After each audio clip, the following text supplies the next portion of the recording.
तो भाग गए। फिर हम वहाँ खड़े हुए देखे, हमें बेसहारा लड़की मिल गई यार, मजबूर थी वो भी। वो हमें घर तक छोड़ के लाई।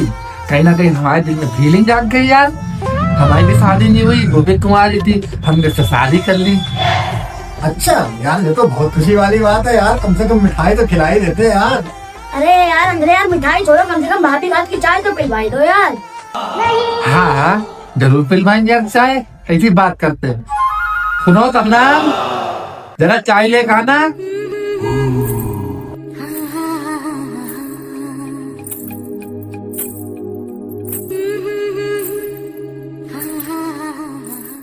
लीजिए चाय। ओए माँ। अरे भाभी चाय आए तो पीते रहें, कम से कम मुंह तो दिखा दो अपना। बड़ा हरामी हो। हाँ सबनम, दिखा दो मुँह, देवर है जो।